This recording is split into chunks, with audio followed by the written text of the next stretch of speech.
Hey everybody, this is GGB. We're going to be getting college basketball upset today, Friday edition. It's going to be an interesting edition, but let's go over what happened yesterday. I could not have been more off about LMU having any chance against Gonzaga at home. They got absolutely destroyed. Gonzaga dropped more than 100 on them. Insane day.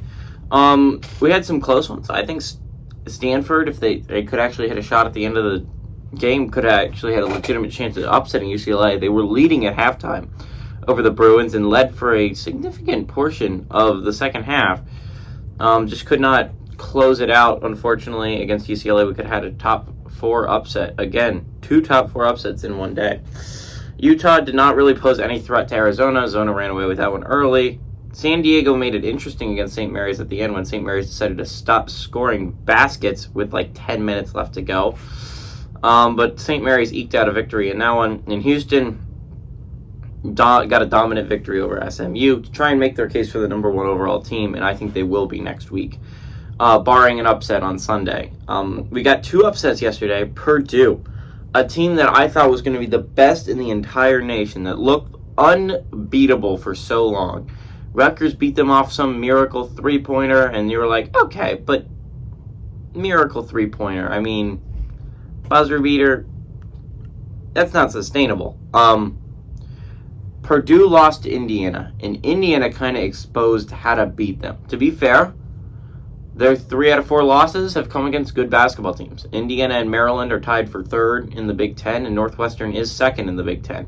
But Purdue falls to 12-4 in conference. I'd like to point out only a game and a half up on Northwestern. Northwestern sits at a 10-5 in conference record. Purdue sits at a 12-4. Game and a half up. Northwestern right now, hottest team in the Big Ten. Purdue has some things to figure out. They play at Ohio State in their next game. Very winnable basketball game. A game you probably should win if you're Purdue. And then you hit a rough stretch. You go to Indiana. You get Illinois and Scotty. None of these are cakewalks.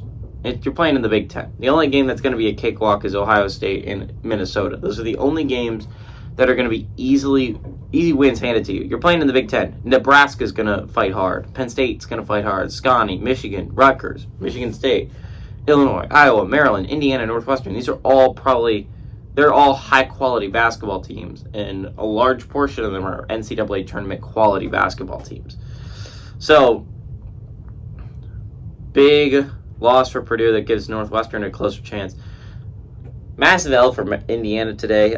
Indiana had sole possession of third place, and then neither of the games went their way. Maryland upsets number 3 Purdue, and Iowa handles Ohio State easily on their home court.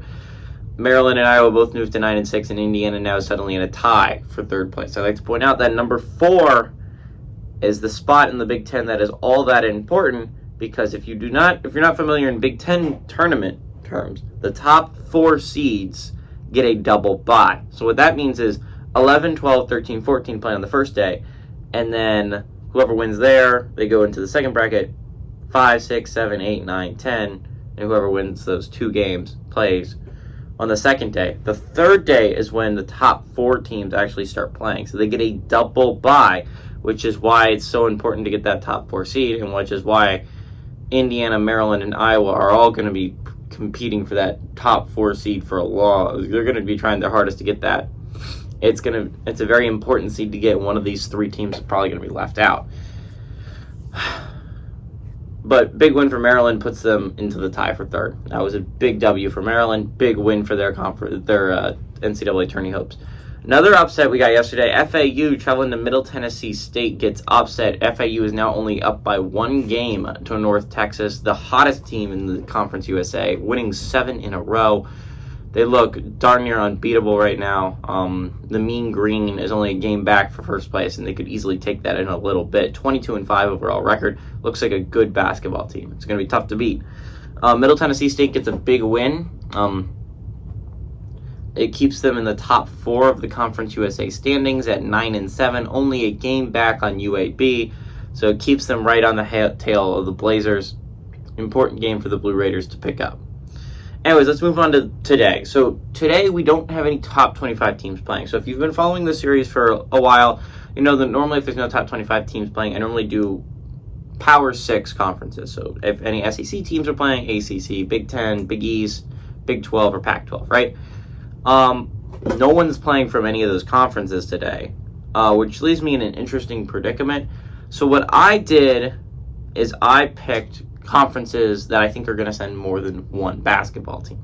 So I'm going Atlantic 10 and Mountain West.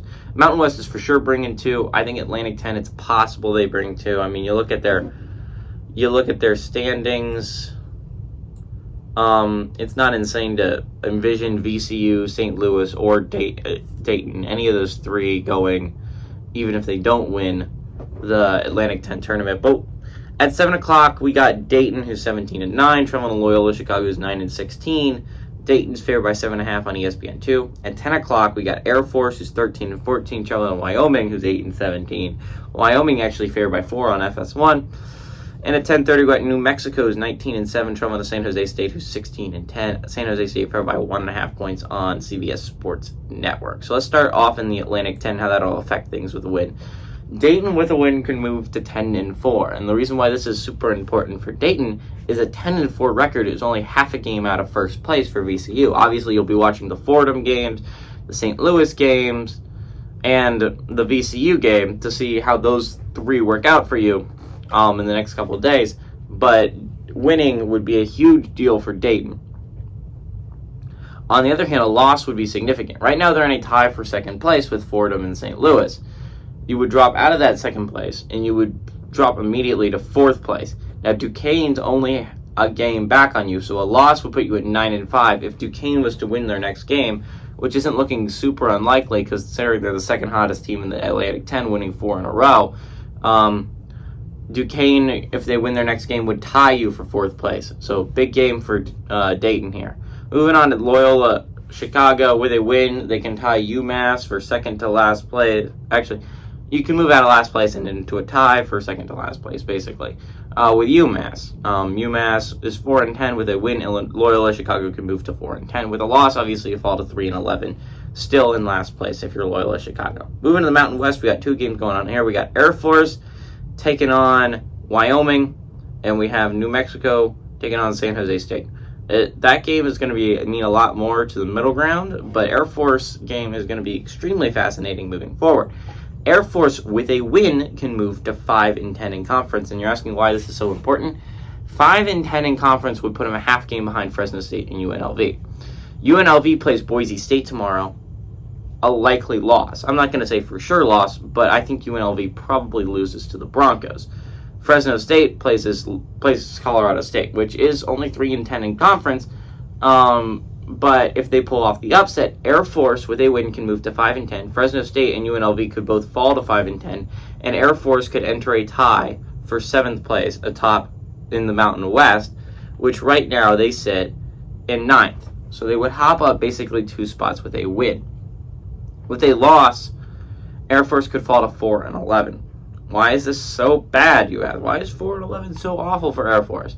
Doesn't sound good, obviously, but Wyoming would have beaten them. They moved to 4-10 in conference. They would obviously pass them. So Air Force is in second to last place.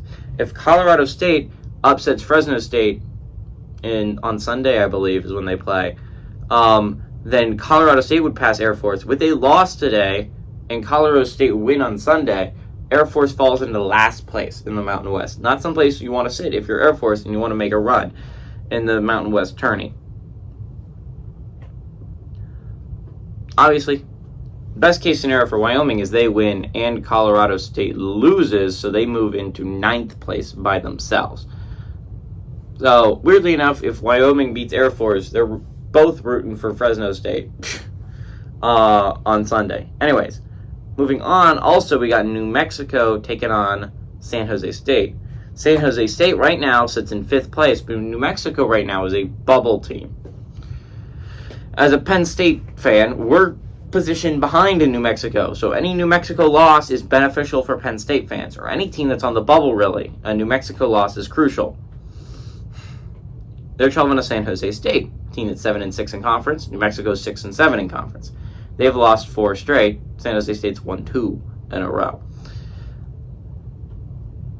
I think what's going to be really interesting here, obviously if San Jose State gets a victory, they're not going to change. They're still 5th place in the Mountain West, but they're only half a game back on Utah State, right? Who's trying to play their way into a bubble spot.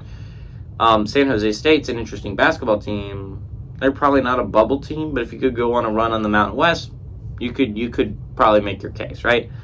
8-6, you're only a game back on Utah State. If you lose this game for San Jose State, you fall to 7-7. New Mexico moves to 7-7, and suddenly you're in a tie for 5th place with New Mexico, a team that just beat you.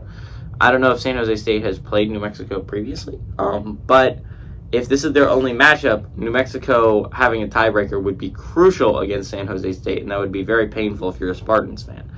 So, by the way, with the New Mexico loss, they fall to 6-8.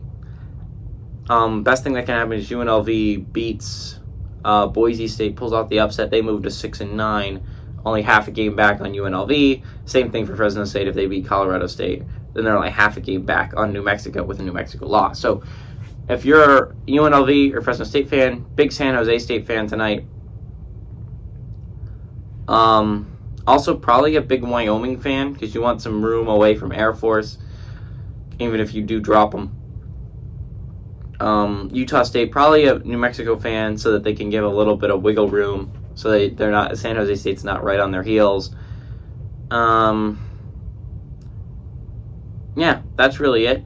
I hope you guys enjoyed it. I'm going to go... Personally, these games aren't the most exciting in the world to me. But I do like Air Force to go on the road and beat Wyoming. Air Force has actually been playing pretty decently as of late.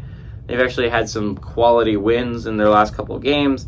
And Wyoming has looked lackluster, to say the very least. I like the Air Force Falcons to go on the road and beat the Wyoming Cowboys. This could be and if that lands, then I've won already this week.